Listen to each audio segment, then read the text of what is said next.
Salam sehat, jumpa lagi dengan saya, Dr. Widya dari PT Seda Wonosari. Kali ini saya ingin berbagi tentang switching co-formulation dari insulin yang lama. Kenapa harus diganti insulin yang lama diganti dengan co-formulation? Sebelumnya saya ingin menceritakan tentang perjalanan diabetes mellitus. Awalnya pasien itu diberi edukasi tentang lifestyle, lalu diberikan obat oral. Kemudian dalam perkembangannya diberikan basal insulin untuk mencapai A1C di bawah 7. Ketika A1C gagal di bawah 7, maka perkembangan selanjutnya intensification, yaitu penyuntikan basal plus mungkin dengan 1 kali rapid. Kemudian jika A1C-nya tidak mencapai di bawah 7, maka akan diberikan sampai dengan 4 kali suntikan, yaitu basal bolus, yaitu 3 kali bolus dan 1 kali basal. Tentunya 4 kali suntikan ini sangatlah kompleks menyebabkan pasien merasa ruwet.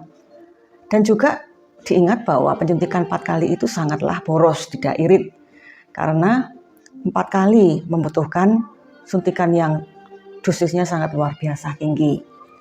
Dan seringkali penambahan dosis ini seringkali menyebabkan kejadian hipoglikemi yang seringkali terjadi. Ketika pasien sudah hipoglikemi, seringkali dia menghentikan penggunaan insulin dengan sendirinya dan takut memulai dengan alasan takut terjadi hipo atau pasien menjadi tidak sadar karena ada riwayat hipo sebelumnya. Kenapa sih perlu diganti insulin yang lama 4 kali suntikan menjadi 2 kali? Atau basal plus yang semula 2 kali suntikan diganti menjadi 1 kali saja suntikan. Ini ternyata pasien lebih suka, lebih menyenangkan karena nyuntiknya hanya 1 kali, di mana 1 kali itu menggantikan basal plus, atau 2 kali yang sebelumnya dia nyuntik 4 kali. Dan ternyata dalam penelitian yang sudah dikerjakan, di mana insulin co-formulation kemudian VS basal plus dan basal bolus setelah penggunaan 38 minggu dikatakan dia akan menurunkan A1C ternyata lebih signifikan, juga total dosisnya itu menjadi turun dengan target A1C yang lebih baik tapi lebih hemat karena dosisnya turun.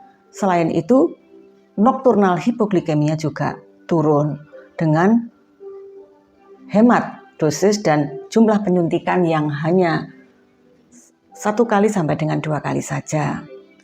Nah, ini dikatakan di sini bahwa ternyata 60% pasien itu ternyata seringkali mempertahankan basal 1 kali penyuntikan saja dan jarang dia mau atau memang tertunda untuk penyuntikan intensification atau basal plus dan basal bolus karena merasa bahwa pasien akan disuntik lebih dari 1 kali penyuntikan.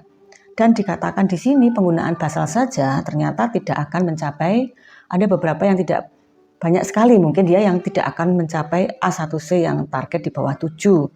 Dan 57% itu bahkan dia akan menyetop sendiri karena penyuntikan 44 kali suntikan itu terlalu ruwet dan kompleks. Dan penggunaan co-formulation ternyata lebih disenangi karena penggunaan yang hanya 1 kali yang menggantikan yang basal plus dan 2 kali menggantikan basal bolus. Bagaimana cara switchingnya? Berikut ini adalah tabel di mana yang sebelah kiri itu adalah cara inisiasi dan yang sebelah kanan itu switchingnya. Kalau cara inisiasi sudah pernah dikatakan sebelumnya dengan menggunakan co-formulation 10 unit sebelum makan terbanyak lalu dititrasi dengan menggunakan GDP yang sudah diposting pada video sebelumnya. Kalau misalnya gula darahnya 80 sampai dengan 130 maka dosisnya dipertahankan. Jika antara 130 sampai dengan 180 maka dosisnya co-formulation ditambah 2. Kalau lebih dari 180 ditambah 4. Itu sudah diposting di video sebelumnya. Yang sebelah kanan ini adalah switchingnya. Kalau switching seperti ini coba diperhatikan bahwa kalau dia sudah menggunakan basal atau premix once daily tinggal saja menggantikan dengan co-formulation dengan dosis yang sama 1:1.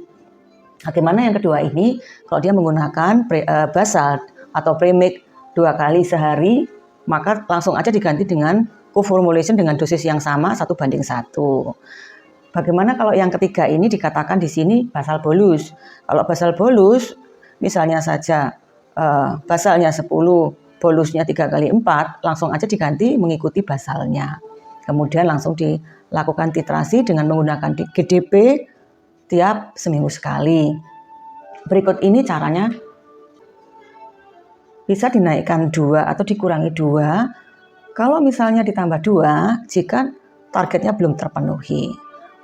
Dan dikurangi 2 apabila targetnya sudah malah cenderung hipo atau dia di bawah 80. Maka dikurangi 2 atau ada tanda-tanda hipoglikemi maka harus dikurangi. Di sini ditampilkan bahwa co-formulation itu ternyata aman untuk anak-anak di lebih dari 2 tahun. Selain itu, dia juga aman untuk pasien dengan gagal ginjal dan gangguan fungsi liver. Dan dikatakan di sini dia juga aman untuk pasien yang tua. Jadi lebih dari 65 tahun juga aman. Bagaimana dengan kehamilan? Dikatakan di sini bahwa belum ada penelitian dengan insulin co-formulation untuk orang hamil. Jadi belum ada rekomendasinya. Demikian sharing saya pada kesempatan hari ini. Semoga video saya ini bermanfaat bagi yang menonton. Salam sehat dan sampai jumpa.